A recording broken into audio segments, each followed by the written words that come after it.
Hi, hello. எல்லாருக்கும் வணக்கம். எப்படி இருக்கீங்க எல்லாரும்? நம்ம லாஸ்ட் வீக் சொன்ன மாதிரி சென்னையிலேருந்து இப்போ திருப்பூர் கிளம்பியாச்சு. நல்லபடியா நம்மளோட ஜேர்னி ஸ்டார்ட் பண்ணியாச்சு. இப்போ கரெக்ட்டா பார்த்தீங்கன்னா, அ உளுந்தூர்பேட்டையிலேருந்து சேலம் நோக்கி போயிட்டுருக்கோம். மேக்ஸிமம் ஒரு 8:30 to 9:00 நம்ம வந்து திருப்பூர் ரீச் ஆயிடுவோம். ரொம்ப ஹேப்பியா இருக்கு. ரொம்ப நாள் கழிச்சு நம்ம திருப்பூர் போறோம். ஏன்னா ஒர்க் பிஸி. அத தாண்டி வந்து பார்த்தீங்கன்னா, நமக்கு அந்த திருப்பூருக்கு நமக்கும் அந்த போறதுக்கான சந்தர்ப்பமே அமையல. அ ஸோ ஒரு கல்யாண விசேஷத்துக்காக நெறைய நாள் பிளான் பண்ணி பேசி ரொம்ப அ சிரமங்களெல்லாம் தாண்டி நம்ம இன்னைக்கு வந்து நல்லபடியா திருப்பூர் கிளம்பிட்டோம். லாஸ்ட் வீக் வந்து பார்த்தீங்கன்னா, ஒரு ஒரு ஒரு பெரிய விஷயத்த எடுத்து நம்ம வந்து டிஸ்கஸ் பண்ணோம். மக்களுக்கு வந்து ஒரு அவேர்னஸ் குடுக்கணும் அப்படின்றதுக்காக, கிரிப்டோ கரன்சி பத்தி நம்ம பேசியிருந்தோம். நீங்க அந்த வீடியோ பார்த்துருப்பீங்கன்னு நெனைக்கிறேன். அதில வந்து நெறைய பேர் நமக்கு ஃபோன் பண்ணி விஷ் பண்ணாங்க. "தம்பி நீங்க வந்து ரொம்ப ஒரு போல்டான ஒரு விஷயத்த எடுத்து நீங்க வந்து பேசியிருக்கீங்க. அதில வந்து நெறைய மக்களுக்கு வந்து அந்த விஷயங்கள் போய் சேரும். தெரியாதவங்க வந்து அத பத்தி தெரிஞ்சுப்பாங்க.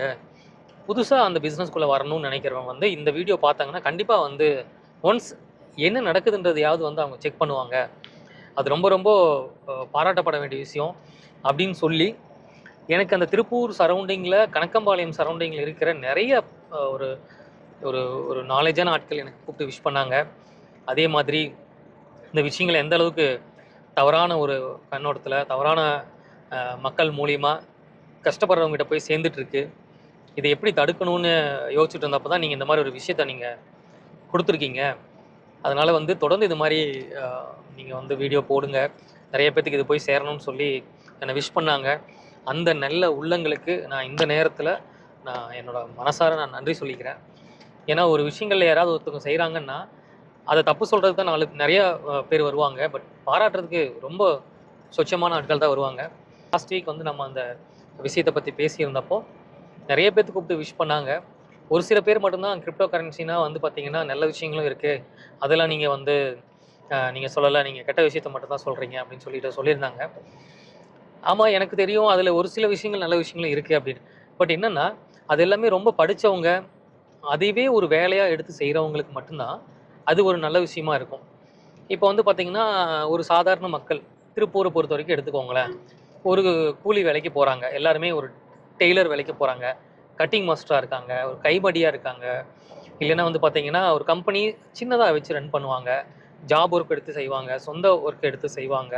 ஸோ இந்த மாதிரி இல்ல ஒரு கான்ட்ராக்ட் எடுத்து பண்ணுவாங்க. இப்ப இந்த மாரி இருக்கிறவங்க தான் ரொம்ப அதிகமே தவிர, நீங்க வந்து பார்த்தீங்கன்னா, படிச்சுட்டு ஒரு ட்ரேடிங் கத்துக்கிட்டு, ஒரு ஒரு தொடர்ந்து நம்ம அதையே செய்யணும் அப்படின்ற மாரி யாருமே வந்து அந்த மாரி ஒரு ஒரு ஒரு ஆப்ஷன்ல கிடையாது. 95% வந்து பார்த்தீங்கன்னா, அ அப்படின்னு என்னன்னு கூட தெரியாது. கிரிப்டோ கரன்சின்னா என்னன்னு தெரியாது.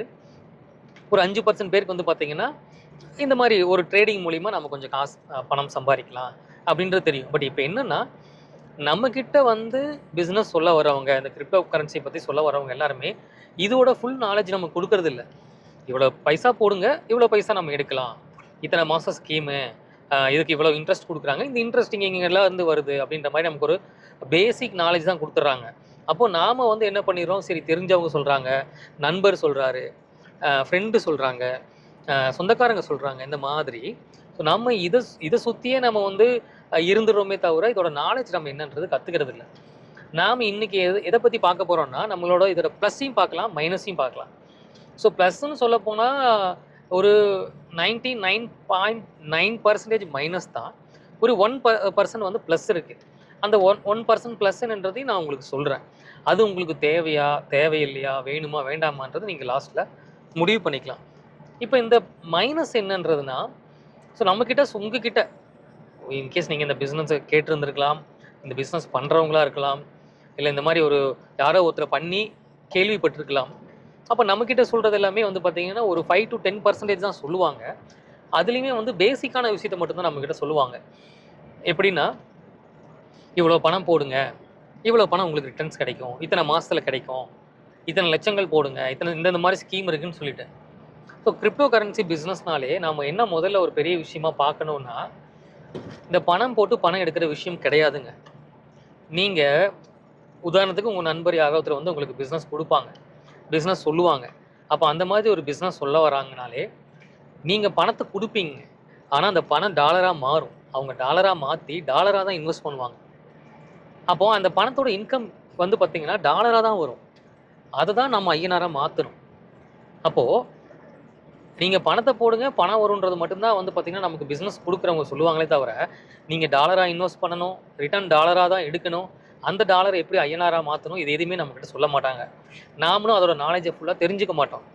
ஸோ நம்ம என்னென்னா, சரி ஓகே எல்லாமே நீங்களே பார்த்துக்கோங்க, நீங்கள் பார்த்து பண்ணி கொடுங்க அப்படின்னு சொல்லிட்டு நம்ம பணத்தை கொடுத்து பிஸ்னஸ்குள்ளே வந்துடுவோம். இது என்ன ஆயிடுதுன்னா, கொஞ்ச நாள் கழிச்சு ஒரு பணம் போட்டுருவோம்.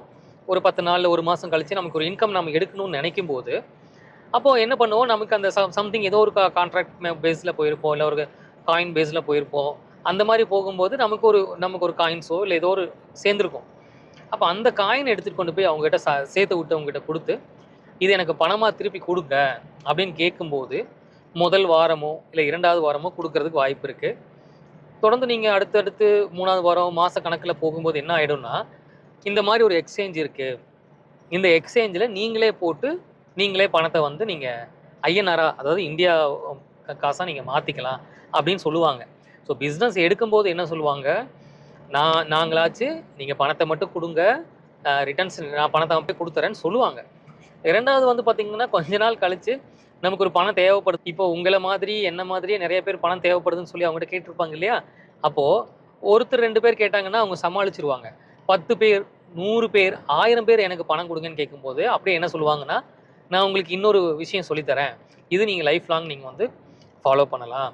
ஸோ இந்த மாதிரி ஒரு எக்ஸ்சேஞ்ச் இருக்குது, நீங்கள் இதில் போயிட்டு உங்களோட ஆதார், பேன் கார்டை கொடுத்து வெரிஃபை பண்ணுங்கள், கேஒய்சி வெரிஃபை பண்ணுங்கள். அப்படி பண்ணிட்டீங்கன்னா உங்களோட காயின் வாட் எவர் என்ன இருக்கோ உங்கள்கிட்ட, அதை நீங்கள் அந்த எக்ஸ்சேஞ்சில் போட்டு அந்த எக்ஸ்சேஞ்சில் திரும்ப நீங்கள் ஐஎன்ஆராக மாற்றலாம். இப்போது இதுதான் வந்து பார்த்தீங்கன்னா கிரிப்டோட பேசிக். ஆனால் இதை வந்து நம்மக்கிட்ட சொல்கிறவங்க சொல்ல மாட்டாங்க. ஸ்டார்டிங்கில் எல்லாமே நான் பார்த்துக்கிறேன்னு சொல்லிட்டு, 2வது வந்து நமக்கு நாலேஜ் இல்லாத, நம்மளுக்கு ஒரு துளியும் இந்த மாதிரி ஒரு விஷயத்தை பற்றி தெரியாத ஒரு விஷயத்தை நமக்கு கற்றுக் கொடுப்பாங்க. நாமளும் என்ன பண்ணுவோம், இந்த மாதிரி நமக்கு பணம் தேவைப்பட்டிருக்கும், இல்லைனா நம்ம எங்கேயும் வெளியிலேருந்து வாங்கி கொடுத்துருப்போம், அவங்களுக்கு கொடுக்க வேண்டியது இருக்கும், இல்லை இன்ட்ரெஸ்ட் பே பண்ணுவோம், இல்லை நமக்கு ஒரு இன்கம் எடுக்கிற மாதிரி கூட இருக்கலாம். அப்போது சரி அவங்க ஏதோ பிஸியில் இருக்காங்க, அதனால் வந்து நாமளே நம்மளோட பேமெண்ட்டை எடுத்துக்கலான்னு சொல்லி அந்த எக்ஸ்சேஞ்சில் என்னென்னு தெரியறதுக்காக நம்ம முயற்சி பண்ணுவோம். அப்போ அந்த மாதிரி ஒரு எக்ஸ்சேஞ்ச் இருக்கும், ஏதாவது ஒரு சின்ன எக்ஸ்சேஞ்ச் இருக்கலாம். பெரிய எக்ஸ்சேஞ்சுனா இந்த பினான்ஸ் மாதிரி பெரிய எக்ஸ்சேஞ்ச். அப்போ இவங்க பண்ணுற இந்த நெட்வொர்க் மார்க்கெட்டிங் சம்மந்தமான அந்த காயின்ஸ் எல்லாம் வந்து பார்த்தீங்கன்னா பினான்ஸ் மாதிரி பெரிய எக்ஸ்சேஞ்சில் இருக்காது. அப்போது சின்ன எக்ஸ்சேஞ்சில் தான் இருக்கும். அப்போ இந்த எக்ஸ்சேஞ்சில் கொண்டு போயிட்டு உங்களோட காயின்ஸ் எல்லாம் வந்து நீங்கள் மாற்றும்போது அதுக்கான கேஸ் ஃபீஸ்னு ஒன்று இருக்கும். அதாவது உங்களோட காயின் இப்போ ஒரு 1000 காயினை நீங்கள் மாற்றுறீங்கன்னா அதுலேருந்து ஒரு 50-100 காயின் வந்து பார்த்தீங்கன்னா தேய்மான சார்ஜஸ்ன்னு சொல்லிட்டு அந்த எக்ஸ்சேஞ்சோட இதுக்கு எடுத்துப்பாங்க. இப்போ உதாரணத்துக்கு நம்ம ஒரு ரீசார்ஜ் பண்ணுறோன்னா, முன்னாடியெல்லாம் வந்து பார்த்தீங்கன்னா 10 ரூபாய்க்கு ரீசார்ஜ் பண்ணுறோன்னா 8 ரூபா தான் நம்மளோட கணக்கில் ஏறும். 2 ரூபா வந்து பார்த்தீங்கன்னா கம்பெனிக்காரர் எடுத்துப்பான். அந்த மாதிரி ஒரு காசை அந்த எக்ஸ்சேஞ்ச் நடத்துகிறவங்க எடுத்துப்பாங்க. 1. 2வது ஒன்று வந்து பார்த்தீங்கன்னா, நீங்கள் உங்களோட ஆதார் பேன் கொடுத்து தான் நீங்கள் அந்த எக்ஸ்சேஞ்சில் கேஒய்சி வெரிஃபை பண்ணணும். அந்த விஷயங்கள் யாருமே சொல்ல மாட்டாங்க. இப்போ நீங்கள் உதாரணத்துக்கு உங்களோட ஆதார் பேன் கொடுத்து நீங்கள் வெரிஃபை பண்ணுறீங்க. வெரிஃபை பண்ணதுக்கு அப்புறம் நீங்கள் அதில் வரவு செலவு பண்ணலாம். இப்போ இது என்ன ஆகுதுன்னா, இந்த மாதிரி வெளிநாடு சம்பந்தமான ஒரு எக்ஸ்சேஞ்சில் நீங்கள் வரவு செலவு வைக்கும் பொழுது உங்களோட பேன் ஆதார் கொடுத்து வெரிஃபை பண்ணும்போது அது இந்தியா கவர்மெண்ட்டுக்கு நோட்டிஃபை ஆகும். ஸோ இந்த மாதிரி பிஸ்னஸ் எல்லாம் வந்து பார்த்தீங்கன்னா கவர்மெண்ட்டுக்கு எகெயின்ஸ்டானவை. எகெயின்ஸ்ட்னா எப்படி சொல்லணும்னா, நீங்கள் இதுலேருந்து சம்பாதிக்கிறதுலேருந்து 30% டேக்ஸ் கவர்மெண்ட்டுக்கு நீங்கள் கட்டணும். அதாவது பெரிய பெரிய பணக்காரங்க, மீடியாவில் இருக்கிறவங்க, நடிகர்கள், இந்த மாதிரி உயர்தர டேக்ஸில் இது வந்து வரும். இப்போ 30% டேக்ஸ் நீங்கள் பியூராக கவர்மெண்ட்டுக்கு நீங்கள் கட்டி கணக்கு காட்டினீங்கன்னா மட்டுமே தான் இது வந்து பார்த்தீங்கன்னா அக்செப்டடு. அப்படி இல்லைன்னா இந்தியாவில் இது அக்செப்டட் கிடையாது. பட் யாருமே அந்த 30% டேக்ஸ் கட்டுறதுக்கு ஒத்துக்க மாட்டாங்க. அதுக்கான மனசு வராது இல்லைங்களா? 100 ரூபா சம்பாரிச்சிட்டு இந்த 100 ரூபாயில் 30 ரூபா எப்படி கவர்மெண்ட் கட்டுவாங்க? அதுலேயும் நீங்கள் ஆரம்பிச்சிருக்கிறது ஒரு சின்ன பிஸ்னஸ், ஒரு 1 லட்சமோ 50,000மோ ஒரு 5 லட்சமோ போட்டு நீங்கள் ஒரு பிஸ்னஸ் ஸ்டார்ட் பண்ணியிருப்பீங்க. இப்போ ஒரு பெரிய நடிகர்கள், பெரிய பிஸ்னஸ்னால் 100 கோடி 200 கோடி சம்பளம் வாங்குவாங்க. அந்த 100 கோடி 200 கோடியிலேருந்து அவங்க வந்து கட்டுறது பெரிய விஷயம் கிடையாது. அப்போ என்ன ஆயிடுது, நீங்கள் கவர்மெண்ட்டுக்கு நோட்டிசபிள் ஆயிடுறீங்க 1. ரெண்டாவது நீங்கள் 30% டேக்ஸ் கட்டணும். அப்படி இல்லைன்னா 30% டேக்ஸ் கட்டலைன்னா உங்களோட காயினை பிளாக்ல இந்த பிஸ்னஸ் பண்ணிட்டு இருப்பாங்க. பண்ணிட்டு இருக்கிறவங்கள்ட்ட கொடுத்துட்டு பிளாக்ல நீங்கள் வந்து அந்த பணத்தை வந்து நீங்கள் எடுக்கிற மாதிரி இருக்கும். அப்போ அந்த மாதிரி பிளாக்லேருந்து எடுக்கும்போது அவங்க மார்க்கெட்டில் இப்போ உதாரணத்துக்கு ஒரு டாலர் வந்து இன்றைக்கி எல்லா பிஸ்னஸுமே வந்து பார்த்திங்கன்னா அமெரிக்க டாலர் பேஸ் பண்ணி தான் வந்து நடந்துக்கிட்டு இருக்கு. அப்போ இன்னைக்கு அமெரிக்க டாலரோட ஒரு டாலருக்கு இந்திய மதிப்பு வந்து பார்த்தீங்கன்னா உதாரணத்துக்கு ஒரு 90 ரூபா, 92 ரூபா, 93 ரூபா, இல்லை 95 ரூபா. அது நாளுக்கு தகுந்த மாதிரி மாறும்னு வச்சுக்கோங்களேன். இதில் என்ன பண்ணுவாங்க, நீங்கள் உங்களுக்கு வந்திருக்கிற காயின், அதாவது வந்து பார்த்தீங்கன்னா ஒரு 1000 காயின் உதாரணத்துக்கு சொல்கிறேன், ஒரு 1000 காயின் நீங்கள் கொடுக்குறீங்கன்னா உங்களுக்கு வந்து இவ்வளோ பணம் வரும்னு நீங்கள் நினச்சிட்டு இருப்பீங்க. ஓ, இப்போ இது வந்து இவ்வளோ டாலராக நம்ம மாற்றலாம், இவ்வளோ டாலராக மாற்றும் போது நமக்கு இவ்வளோ பணம் வரும். ஆனால் இவங்க என்ன பண்ணிடுவாங்க, அதை கொண்டு போய் இன்னொரு இல்லீகல் பர்சன் கிட்ட கொடுத்துட்டு அதை மாற்றுவாங்க. ஏன்னா இது டைரெக்டாக நீங்கள் எக்ஸ்சேஞ்சில் போயிட்டு இத்தனை டாலர் மாற்ற முடியாது. அப்படி மாற்றுனீங்க அப்படின்னா அதுக்கான நீங்கள் சரியான ரீசன் சொல்லணும். இல்லைன்னா நீங்கள் உங்களை யார் மாற்றுறாங்களோ அதுக்கான ஆட்களை வந்து நீங்கள் கவர்மெண்ட்ஸ் லாக் பண்ணிடுவாங்க. அதுக்கு மேலே அவங்களால அந்த பிஸ்னஸ் பண்ண முடியாது. இது வந்து ஒரு ஒரு ஒரு ஒரு ஒரு சட்டத்துக்கு புறம்பான ஒரு விஷயத்தை வந்து அவங்க பண்ணாங்கன்ற மாதிரி அவங்க இது பண்ணிடுவாங்க. இதனால என்ன பண்ணுவாங்க, இல்லீகலாக வந்து நீங்கள் வந்து நிறைய நபர்கள் வந்து வெளிநாட்டிலேருந்து வர்றவங்க, இல்லை வெளிநாட்டில் வேலை பார்க்குறவங்க, இந்த மாதிரி ஆட்கள் கிட்ட வந்து டாலர்ஸ் மாற்றுவாங்க. அப்போ அந்த டாலர்ஸ் மாற்றும் போது ஒரு டாலர் இன்னைக்கு 95 ரூபா இருக்குது அப்படின்னா உங்ககிட்ட வந்து பார்த்தீங்கன்னா 90 ரூபா தான் கணக்கு காட்டுவாங்கல்ல, ஒரு 85 ரூபா தான் கணக்கு காட்டுவாங்க. இதனால அவங்களுக்கு கமிஷன் கொடுத்தேன், இவங்களுக்கு கமிஷன் கொடுத்தேன்னு. ஸோ இதனால் என்ன சொல்ல வரேன்னா, நீங்கள் நினச்சிட்டு இருப்பீங்க இவ்வளோ பேமெண்ட் நமக்கு வரும், இத்தனை காயின் இருக்குது, இத்தனை காயினுக்கு இவ்வளோ, இன்னைக்கு அமெரிக்க டாலர் மதிப்பு எவ்வளோன்னா நமக்கு இவ்வளோ பேமெண்ட் வரும். ஆனால் அந்த பேமெண்ட் வராது. ஸோ நீங்கள் பணமாக முதல்ல அந்த பிஸ்னஸில் ஜாயின் பண்ணுறதுக்கு நீங்கள் கொடுக்கும்போதும் நீங்கள் பணமாக தான் கொடுப்பீங்க. அந்த பணத்தை அவங்க டாலராக மாற்றி டாலரை தான் அந்த கம்பெனி மேலே இன்வெஸ்ட் பண்ணுவாங்க. அந்த டாலராக மாற்றுறதுலேயே கமிஷன் அடிச்சிருவாங்க. ரெண்டாவது அந்த இன்வெஸ்ட் பண்ணதுக்கப்புறம் உங்களுக்கு கொஞ்சம் கொஞ்சமாக காயின் வரும். அந்த காயினை நீங்கள் மாற்றுறதுமே டாலராக தான் மாற்றணும். ஐஎன்ஆர் டாலராக மாற்றி டாலர்லேருந்து ஐஎன்ஆராக மாற்றணும். அதுலேயும் கமிஷன் அடிச்சுப்பாங்க. இந்த மாதிரி ஒவ்வொன்றிலையுமே கமிஷன் அடிச்சுப்பாங்க. இன்னொன்று என்னென்னா, உங்களை ஜாயின் பண்ணி விட்டதுக்கும் அந்த கம்பெனிலேருந்து அவங்களுக்கு கமிஷன் வரும். இந்த மாதிரி ஒரு ஒரு உங்கள் கண்ணுக்கே தெரியாமல் உங்களோட காசை நிறைய இடங்கள்ல உங்களுக்கு இந்த கேஸ் ஃபீஸு, அந்த ஃபீஸு, கமிஷன்ஸு, அவங்ககிட்ட டாலர் மாற்றும் போது இவ்வளோ ஃபீஸ் போச்சு, இந்த மாதிரி நிறைய விஷயங்கள். உங்களுக்கு ஒரு 100 ரூபா வருமானம் வர வேண்டியது இருக்குன்னா உங்களுக்கு ஒரு 30 to 40 ரூபா தான் உங்களுக்கு வருமானம் வர வேண்டியதாக இருக்கும். சாரிங்க, அதுக்குள்ளே ஒரு சின்ன ஃபோன் வந்துருச்சு, அதனால் கட் ஆகிடுச்சு. ஸோ இது பொறுத்த வரைக்கும் காசு போட்டு காசு எடுக்கிற பிஸ்னஸ் கிடையாது. டாலர் போட்டு டாலர் எடுக்கிறது பிஸ்னஸ் தான் இது. இப்போ வெளிநாடுகளில் டாலர்ன்றது வந்து பார்த்திங்கன்னா ரொம்ப சாதாரண. நம்ம ஊரில் எப்படி 1 ரூபாவோ 100 ரூபாவோ 1000 ரூபாவோ அந்த மாதிரி அந்த ஊரில் டாலர். நம்ம ஊரில் அந்த டாலரை நீங்கள் கொண்டு வரணுன்னா அந்த டாலருக்கான ஏன் கொண்டு வந்தீங்க, எதுக்கு கொண்டு வந்தீங்க, என்ன பிஸ்னஸ் நீங்கள் பண்ணுறீங்க, இல்லை ஒழுங்கு நம்ம வெளிநாட்டில் வேலை பார்த்துருக்கணும், இல்லை நம்ம பசங்க வேலை பார்த்துருக்கணும், இல்லை ஒரு ஒரு ஒரு இ-காமர்ஸ் பிஸ்னஸாக இருக்கணும், இல்லைன்னா ஒரு யூடியூபர்ஸாக இருக்கணும், இங்கேருந்து நம்ம வெளிநாட்டுக்கு வியாபாரம் பண்ணணும், அது மூலிமா நமக்கு டாலர் வந்தால் பிரச்சனை இல்லை. இப்போ நீங்கள் கிரிப்டோ கரன்சி மூலிமா நீங்கள் வந்து சம்பாதிக்கும் போது கிரிப்டோ கரன்சி இந்தியாவில் லீகல் கிடையாது. அப்போ அது மூலிமா சம்பாதிக்கிற பணத்தை மட்டும் எப்படி கவர்மெண்ட் லீகல் கொடுப்பாங்க? அப்போ அந்த மாதிரி இருக்கும்போது நீங்கள் அந்த டாலரை ஐஎன்ஆராக மாற்றணுன்னா நீங்கள் கண்டிப்பாக ஏதாவது ஒரு எக்ஸ்சேஞ்ச் நம்ம யூஸ் பண்ணி தான் ஆகணும். அப்படி யூஸ் பண்ணுற பட்சத்தில் நம்மளோட ஏற்கனவே சொன்ன மாதிரி அந்த ஆதார் பேனை நீங்கள் கொடுத்து தான் ஆகணும். அப்படி கொடுக்குற பட்சத்தில் நீங்கள் கவர்மெண்ட்டுக்கு நோட்டிசபிள் ஆகிடுவீங்க. இதனால என்ன பிரச்சனைன்னா, ஃப்யூச்சரில் நீங்கள் இந்த பிஸ்னஸ் எல்லாம் வேண்டாம், இந்த கிரிப்டோ கரன்சியே வேண்டாம், நம்ம ஒரு சொந்தமாக ஒரு தொழில் பண்ணலாம், இல்லை ஆல்ரெடி நீங்கள் ஏற்கனவே தொழில் இருந்திருப்பீங்க, ஏதோ ஒரு நல்ல நேரம் அந்த தொழில் வந்து பார்த்திங்கன்னா உங்களுக்கு வளர்ந்து வந்து ஒரு நல்ல நிலைமைக்கு கொண்டு வந்து நீங்கள் அது மூலிமா லட்சக்கணக்கிலையோ இல்லை கோடிக்கணக்கிலையோ நாளைக்கு ஃப்யூச்சரில் சம்பாரித்து அது மூலிமா ஒரு நிலம் வாங்கலாம், வீடு வாங்கலாம், இல்லை அது மூலிமா அடுத்த கட்டம் பிஸ்னஸ் கொண்டு போகலான்னு சொல்லி ஒரு லோன் வாங்குறதுக்காக நீங்கள் கவர்மெண்ட்டுக்கு ட்ரை பண்ணும்போது தான் அதில் முதல் பிரச்சனையே ஆரம்பிக்கும். கடந்த 10 வருஷத்துக்கு முன்னாடி, இல்லை கடந்த ஒரு 5 வருஷத்துக்கு முன்னாடி இந்த மாதிரி இந்த டைமில் உங்களோட பேன் ஆதார் இந்த எக்ஸ்சேஞ்சில் இந்த மாதிரி டாலர் மாற்றுறதுக்கு கனெக்ட் ஆகிருக்கு, அதோட சரியான ரீசன் சொல்லுங்கள். அப்போ நீங்கள் கிரிப்டோ பயன்படுத்தி தான், இல்லை கிரிப்டோ மூலிமா சம்பாரித்து தான் இத்தனை கோடி சொத்து சேர்த்துருக்கீங்க. இந்த மாதிரி பிஸ்னஸ்லாம் கவர்மெண்ட்டை ஏமாற்றி மக்களை ஏமாற்றி கவர்மெண்ட்டை ஏமாற்றி கவர்மெண்ட்டுக்கு கட்ட வேண்டிய டேக்ஸை மறைச்சோ ஏமாத்தியோ இதெல்லாம் பண்ணி நீங்கள் சொத்து சேர்த்துருக்கீங்கன்னு சொல்லி கவர்மெண்ட் உங்களுக்கு ஒரு ஃபைன் போடுவாங்க. அதுக்கான ரெக்கார்ட்ஸ் கேட்பாங்க. இந்த 10 வருஷமாக நீங்கள் சம்பாதிச்ச எல்லாத்துக்குமே நீங்கள் ரெக்கார்ட் கொடுக்கணும். கிரிப்டோ கரன்சியில் நீங்கள் என்னென்ன பண்ணீங்க, நீங்கள் பண்ணியிருக்கவே மாட்டீங்க, காசு போட்டு ஏமாந்து தான் போயிருப்பீங்க. ஆனால் அந்த கவர்மெண்ட் நீங்கள் அந்த ரெக்கார்ட்ஸ்லாம் கேட்கும். அப்படி இல்லை, நீங்கள் ரெக்கார்ட்ஸ் அந்த 10 வருஷம் 5 வருஷம் 5 வருஷத்துக்கான ரெக்கார்ட் கொடுக்காத பட்சத்தில் கவர்மெண்ட்டை ஏமாத்தினதுக்காக அத்தனை கோடி எத்தனை கோடி சம்பாரிச்சிருக்கீங்களோ அத்தனை கோடிக்கும் 30% டேக்ஸ் கட்ட சொல்லும். அதுக்கான மொத்தமாக ஒரு மிகப்பெரிய ஃபைன் போடுவாங்க. அதே நீங்கள் தான் ஃபேஸ் பண்ணணும். ஸோ உங்ககிட்ட பிஸ்னஸ் கொண்டு வந்தது இத்தனை காசு போடுங்க இத்தனை காசு வரும்னு. ஆனால் இதோட பின்விளைவுகள் வந்து பார்த்தீங்கன்னா உண்மையாலே நீங்கள் சம்பாதிச்சு உழைச்சி உங்கள் குடும்பமாக சேர்ந்து சம்பாரித்து நீங்கள் மேலே வரணும்னு நினச்சாலும் அங்கே வைப்பாங்க ஆப்பு, பெரிய ஆப்பை எடுத்து வைப்பாங்க. ஸோ இது நமக்கு தேவையே இல்லாது. அதாவது நான் என்ன சொல்கிறேன்னா, நாலேஜ் எடுத்துக்கிட்டு கிரிப்டோனா என்ன, அதுக்குன்னு ஒரு படிப்பு இருக்குது, அதுக்குன்னு ஒரு நாலேஜ் இருக்குது.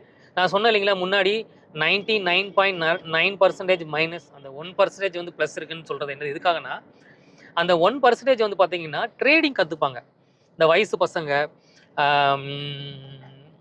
ஃபேக்கான மெயில் ஐடி, ஃபேக்கான மொபைல் ஃபோன்ஸ், ஃபேக்கான கம்ப்யூட்டர்ஸ், ஸோ இந்த மாதிரி எல்லாத்தையுமே ஃபேக்காக க்ரியேட் பண்ணி ட்ரேடிங் பண்ணுவாங்க கிரிப்டோ மூலிமா. அப்போ வந்து ஒரு நாளைக்கு ஒரு 500 ரூபாய் 1000 ரூபாய் சம்பாதிக்கிறதுக்கு வாய்ப்புகள் இருக்குது. அந்த பசங்க என்ன பண்ணுவாங்கன்னா, அவங்களோட காலேஜுக்கு சின்ன சின்ன செலவுகளுக்கு, அவங்களோட பர்சனல் செலவுக்கு, ஒரு ஃபீஸ் கட்டுறதுக்கு, இல்லை அவங்களோட சொந்த வாழ்க்கைக்கு தேவையான ஒரு பார்ட் டைம் ஜாப் மாதிரி பண்ணுறது உண்டு. அந்த மாதிரி பண்ணும்போது அது அவங்க வந்து எப்படி அதை உருவாக்கணும்னு தெரியும், எப்படி அழிக்கணும்னு தெரியும், அதை வந்து கவர்மெண்ட்டுக்கே கொண்டு போகாமல் எப்படியெல்லாம் பண்ணணும்னு தெரியும், அப்படி பண்ணிடுவாங்க. அந்த டாலரை வர டாலரை எப்படி இன்னொரு இடத்துல இன்வெஸ்ட் பண்ணி மாற்றுறது, இல்லைன்னா அந்த டாலர் வச்சு வேறு ஏதாவது பொருள் வாங்குவாங்க, அந்த பொருளை வாங்கி வெளியில் வேறு இடத்துல மார்க்கெட்டில் விற்பாங்க. இந்த மாதிரி எல்லா கெட்ட விஷயங்களும் அவங்களுக்கு தெரியும். அது மூலிமா வந்து பார்த்திங்கன்னா அவங்களுக்கு 1000 ரூபா சம்பாதிக்கவும் தெரியும். இப்போ நாம் ஒரு நடுத்தர குடும்பத்தில் பிறந்து வளர்ந்து ஒரு தொழில் பண்ணி ஒரு 1000 500 சம்பாதிக்கிறதுக்காக இவ்வளவு நம்ம கஷ்டப்படணுமா? இப்படி போய் நம்ம வந்து கவர்மெண்ட்டை ஏமாற்றி நாளைக்கு நம்ம சம்பாதிக்கிற மொத்த உழைச்சி நம்ம சொந்த பிஸ்னஸில் உழைச்சி சம்பாதிக்கிற எல்லாத்தையும் பணத்தை கொண்டு போய் கவர்மெண்ட்டுக்கு கொடுக்கணுமா? ஸோ கண்டிப்பாக இது ஃப்யூச்சரில் இந்த மாதிரி ஒரு பெரிய பெரிய பிரச்சனைகளை நம்ம ஃபேஸ் பண்ண வேண்டிய சுச்சுவேஷன் வரும். ஸோ நான் ஸ்டார்டிங்கில் சொன்ன மாதிரியே ஏன் பண்ணணும் ஏன் பண்ணக்கூடாதுன்றதுக்கு காரணம், பண்ணக்கூடாதுன்றது இதுதான் முதல் விஷயம். இப்போ நிறைய பேர் மார்க்கெட்டிங் பண்ணுறவங்க, நிறைய பேர் வந்து பார்த்தீங்கன்னா கிரிப்டோ மூலிமா நம்மக்கிட்ட பிஸ்னஸ் கொடுக்குறவங்க எல்லாருமே இவ்வளோ தூரம் சொல்ல மாட்டாங்க. இது எல்லாமே நாம் ஸ்டார்டிங்கில் போய் சேரும்போது நல்ல ஸ்கீம்ஸ் நல்ல விஷயங்களை மட்டுமே சொல்லி நம்மக்கிட்ட பணத்தை போட வச்சுருவாங்க. போக போக போக போக நாம் அவங்களுக்கு கொடுக்குற ப்ரெஷர், இல்லை நம்ம பணம் வேணும்னு நிற்கும் போது தான் இப்போ இந்த மாதிரி விஷயங்கள்லாம் நமக்கு சொல்லி கொடுத்து இதை நீங்கள் பண்ணுங்கள், இப்படி பண்ணால் இந்த காசு எடுத்துக்கலாம், இப்படி பண்ணால் அந்த காசு எடுத்துக்கலாம்னு சொல்லி சொல்லுவாங்க. பட் அப்போ தான் நமக்கு தெளிவாக யோசனை வரும், இந்த விஷயத்துக்கு நம்ம வராமையே இருந்திருக்கலாம், இது நமக்கு தவறான ஒரு பிஸ்னஸ். ஸோ காசும் வந்திருக்காது, நம்மளோட ஐடி ப்ரூஃப் எல்லாமே கவர்மெண்ட்டுக்கிட்டையும் லாக் ஆகிடும். ஸோ டாலர் போட்டு டாலர் பிஸ்னஸ் எடுக்கிற அளவுக்கு நமக்கு நாலேஜும் கிடையாது. அந்த அளவுக்கு நமக்கு ஒரு எப்படி சொல்கிறது, நமக்கு கூட இருக்கிறவங்க நமக்கு சொல்லியும் கொடுத்துருக்க மாட்டாங்க. ஸோ அப்போது இன்றைக்கி அந்த முக்கியமான செஷனில் நம்ம டிஸ்கஸ் பண்ண விஷயம் என்னென்னா, ஏன் பண்ணக்கூடாது, பண்ணுனா என்ன பண்ணலாம், இந்த 2 விஷயங்களை பார்த்துருக்கோம். பண்ணக்கூடாதுன்ற விஷயத்துக்கு தான் பெரிய சாப்டர் போயிருக்கு. திரும்ப ஒரு தடவை நான் சொல்கிறது தான், இது நமக்கு வந்து இந்தியாவில் இருக்கிற நமக்கு மெயினாக நமக்கு இந்த நாலேஜ் இல்லாத கிரிப்டோ பற்றி நாலேஜ் இல்லாத படிக்காதவங்க, ஒரு சொந்த தொழில் பண்ணுறவங்க, வேலைக்கு போகிறவங்களுக்கு இது 100% செட் ஆகாது. ஒருத்தர் கிரிப்டோ பற்றி நம்மக்கிட்ட வந்து இந்த மாதிரி ஒரு விஷயம் இருக்குது நீங்கள் பண்ணுங்கன்னு சொன்னாலே அது வந்து MLM, அது வந்து பியூர் மார்க்கெட்டிங் பிஸ்னஸ். இதுவே கிரிப்டோ பற்றி ஒரு நாலேஜ் தெரிஞ்சுக்கோங்க, உங்கள் இஷ்டத்துக்கு நீங்கள் பண்ணுங்கள், நீங்கள் ஏதாவது உங்களுக்கு பிடிச்ச கிரிப்டோவில் இன்வெஸ்ட் பண்ணுங்கள், நீங்களாக பார்த்து அது மூலிமா சம்பாதிங்கன்னு சொன்னாங்கன்னா அவங்க உங்கள் குடும்பத்துக்கும் உங்களுக்கும் நல்லது சொல்கிறாங்கன்னு அர்த்தம். கிரிப்டோ மூலிமா சம்பாதிக்கலாம், நான் ஏற்கனவே சொல்லியிருக்கேன், அந்த 1% அந்த மாதிரி நான் 1000 ரூபா சம்பாதிக்கிறேன், நீங்களும் வேணால் உங்களுக்கு பிடிச்ச கிரிப்டோவில் இன்வெஸ்ட் பண்ணுங்கள், பிடிச்ச பிஸ்னஸ் பண்ணுங்கன்னு சொன்னாங்கன்னா உங்களுக்கும் உங்கள் குடும்பத்துக்கும் உண்மையாகவே நல்லது நினைக்கிறாங்கன்னு அர்த்தம். நான் ஒரு பிஸ்னஸ் பண்ணுறேன், இந்த கம்பெனியில் இன்வெஸ்ட் பண்ணியிருக்கேன், அந்த கம்பெனியில் நீங்களும் போடுங்க, என்னோட ரெஃபரல் ஐடி யூஸ் பண்ணுங்கள், இது மூலிமா உங்களுக்கு இவ்வளோ இன்கம் வரும், நீங்கள் யாராவது ஜாயின் பண்ணி விட்டாங்கன்னா இவ்வளோ இன்கம் வரும்னா அந்த பக்கத்துலேயே போயிடாதீங்க மக்களே. நான் என்னோட அனுபவத்தில் சொல்கிறேன். இன்னும் நிறைய விஷயங்கள் இருக்குது, நான் ஒவ்வொரு நாளும் போக போக இன்னும் நான் நிறைய விஷயங்கள் கற்றுக்கிட்டு நான் ஒவ்வொரு விஷயமா நான் சொல்லித்தரேன். நான் ஏற்கனவே இதெல்லாம் என்னோட அனுபவத்தில் நான் நஷ்டப்பட்டதில் வச்சு நான் உங்களுக்கு நான் சொல்கிற சின்ன சின்ன விஷயங்களே தவிர இன்னும் நான் நிறைய கற்றுக்கொண்டு இருக்கேன். எப்படியெல்லாம் பண்ணணும்னு தான் நிறைய பேர் கற்றுருப்பாங்க. நான் எப்படி பண்ணக்கூடாது, எதனால என்னென்ன மைனஸ் இருக்குது, என்னென்ன பிரச்சனைகள் இருக்குது. ஏன்னா மக்கள் யாரும் இதில் போய் ஏமாந்துடக்கூடாது. நமக்கு இது தேவையில்லாத ஒரு பிஸ்னஸ் தான் இந்தியாவுக்கும், நம்ம மெயினாக நம்ம மக்களுக்கும் இந்த எம்எல்எம் கான்செப்டுக்குள்ளே போய் யாரும் மாட்டி பணத்தை இழந்துடக்கூடாதுன்றது தான் என்னோட முதல் நோக்கம். அதனால திரும்பவும் நம்ம இன்னொரு வீடியோவில் சந்திப்போம். இதில் ஏதாவது யூஸ்ஃபுல்லான விஷயங்கள் இருக்குது, இல்லை உங்களோட கருத்து வேறுபாடுகள் இருக்குது, நீங்கள் ஏதாவது என்கிட்ட சொல்லணும்னு விரும்புகிறீங்க அப்படின்னா நான் கண்டிப்பாக டிஸ்கிரிப்ஷனில் என்னோட நம்பர் போடுறேன். கமெண்ட் பாக்ஸில் உங்களோட கமெண்ட்ஸை தெரிவிங்க. யாராவது இந்த மாதிரி பிஸ்னஸ் பண்ணி லாஸ் ஆயிருந்தீங்க, இல்லை நான் சொல்ல விஷயங்கள் கரெக்டாக இருந்ததுனாலும் நீங்கள் கமெண்ட்ஸில் சொல்லுங்கள். சரியாக இல்லைனாலும் கமெண்ட்ஸில் சொல்லுங்கள். நான் எனக்கு தெரியலனா கூட நானும் ஒன்று ரெண்டு விஷயங்கள் நான் தெரிஞ்சுக்கிறேன். ஸோ இந்த வீடியோ உங்களுக்கு யூஸ்ஃபுல்லாக இருக்கும்னு நினைக்கிறேன். இந்த மாதிரி நல்ல விஷயங்கள் நம்ம தொடர்ந்து ஷேர் பண்ணுவோம். அது உங்களுக்கு தேவைப்படுது அப்படின்னா மறக்காமல் லைக் பண்ணுங்கள், ஷேர் பண்ணுங்கள், சப்ஸ்கிரைப் பண்ணி வச்சுக்கோங்க. இது மட்டும் இல்லை, நான் நிறைய விஷயங்கள் நம்ம இதை பற்றி இந்த மாதிரி விஷயங்கள் பற்றி நம்ம பேசலான்னு இருக்கோம். அது மூலிமா தொடர்ந்து உங்களுக்கு வீடியோ வேணும்னா மறக்காமல் பெல் பட்டன் அமைச்சு வச்சுக்கோங்க.